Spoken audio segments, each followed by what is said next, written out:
Level 7. The cargo bay of the Viridian Striker hummed with the familiar thrum of ion drives, as Ferret leaned against a crate of processed xenominerals, his forearms crossed in casual arrogance. The Calrixian warrior stood nearly 3 meters tall, his crystalline exoskeleton gleaming under the ship's harsh lighting. Around him, the crew, a mix of traders, mercenaries, and opportunists from a dozen different species, busied themselves with pre-jump preparations. Then she walked in. Ferret's primary eyes widened slightly at the sight. The human was small. Impossibly small. She barely reached his lower thorax, her frame appearing fragile compared to the reinforced builds of nearly every other spacefaring species. Her skin lacked protective scales, her body had no natural armor plating, and she possessed a mere 2 arms. 2. That's our new security consultant? Ferret's mandibles clicked in amusement. The Terran? The Terran? His companion, a reptilian screel named Vash, nodded nervously. Should know what? Ferret interrupted, his laughter resonating through his chest cavity. That humans are classified as a hazard level 7 species? He waved a dismissive hand. Bureaucratic nonsense. Look at her. My youngest spawn has more combat capability. Maya seemed oblivious to the mockery, her dark eyes scanning the cargo bay with an intensity that made Vash shift uncomfortably. She wore a simple gray combat suit. No visible weapons, no armor enhancements. Her black hair was tied back in a practical ponytail. You must be Ferret, she said, her voice carrying easily across the bay despite its softness. She approached with steady, measured steps. I've reviewed your file. Calrixian shock trooper, 3 tours in the Hadron campaigns. Decorated for valor. Impressive. Ferret's mandibles spread in what passed for a smile among his kind. At least the human knows quality when she sees it. He looked her up and down. Quote, Tell me, little Terran, have you ever actually seen combat? Real combat? Something flickered across Maya's face, not anger, but something far more unsettling. A kind of tired recognition, as if she'd had this conversation countless times before. Yes, she replied simply. On your soft little world? Ferret pressed, emboldened by the gathering crowd. Other crew members had stopped their work to watch. What could possibly happen on Terra that would classify it as hazardous? Do your predators bite? Orc. Everything bites, Maya said quietly. But that's not why we're classified. Level 7. Before Ferret could respond, the ship's alarm shrieked to life. The captain's voice crackled through the comm system. Marauder ambush. 4 ships decloaking off the port bow. All hands to combat stations. The cargo bay erupted into chaos. Crew members scrambled for weapons and defensive positions.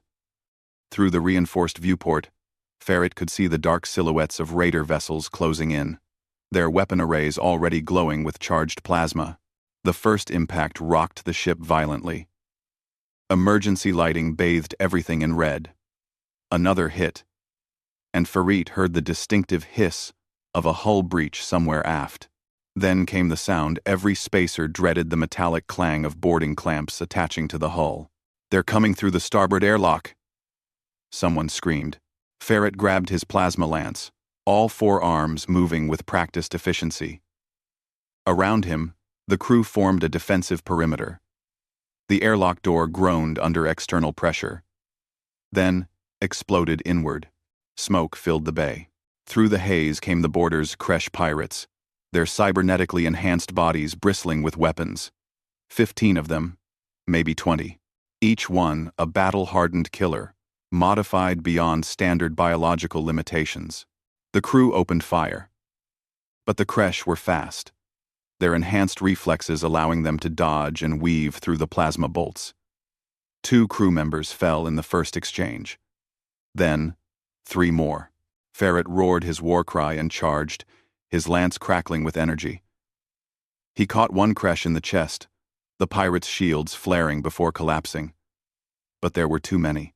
He felt a weapon discharge singe his shoulder plating, saw Vash go down clutching a ruined arm. They were losing. Then Maya moved.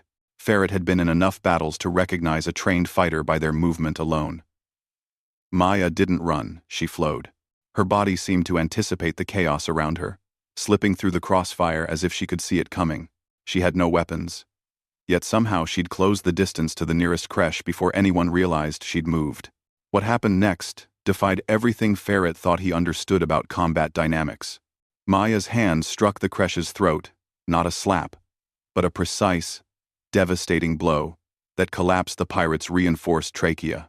Even as that enemy fell, she'd already moved, her elbow driving into another creche's optical sensor array with enough force to crack the armored skull beneath. No wasted movement. No hesitation. Just brutal, efficient violence. A creche pirate fired point blank at her. Maya twisted, and the bolt missed by centimeters. She caught the arm holding the weapon, and Ferret heard bones snap augmented, reinforced bones that should have been unbreakable. The pirate screamed. Impossible. Ferret breathed. But Maya wasn't finished. She moved through the creche like a force of nature, each strike calculated to cause maximum damage. When one pirate tried to grapple her, she used his momentum against him, sending his 300-kilogram frame crashing into two of his companions. When another raised a blade, she was already inside his reach, her fingers finding nerve clusters that even enhanced biology couldn't protect. The most terrifying part wasn't her skill, it was her expression. Calm, focused, almost bored. Within 2 minutes, 7 creche pirates lay incapacitated or dead. The rest, seeing their enhanced brothers defeated by this small, unarmored human, made the tactical decision to retreat. They scrambled back through the airlock, sealing it behind them. Moments later, the boarding clamps released with a hiss. Silence fell over the cargo bay, broken only by the groans of the wounded. Maya stood in the center of the carnage, not even breathing hard. She rolled her shoulders once, then walked calmly to where Ferret stood frozen, his lance still raised uselessly. "That's why," she said softly. "What?" Ferret's voice emerged as barely a whisper. "You asked what could possibly happen on Terra that would classify it as hazardous." She gestured at the broken bodies around them. "My planet has 10 billion apex predators. We evolved competing against megafauna, environmental extremes, and each other, constantly, for millions of years. Gravity that would cripple most species? That's just our baseline. Diseases that would wipe out civilizations? We live with thousands of them. Injury that would kill others? We have redundant systems. We heal. We adapt." She stepped closer, and despite himself, Ferret took a step back. "We're not classified hazard level 7 because we're the strongest species, Ferret. We're classified level 7 because we're the most stubbornly, relentlessly, terrifyingly persistent species the galaxy has ever encountered. We don't know how to quit. It's not in our biology."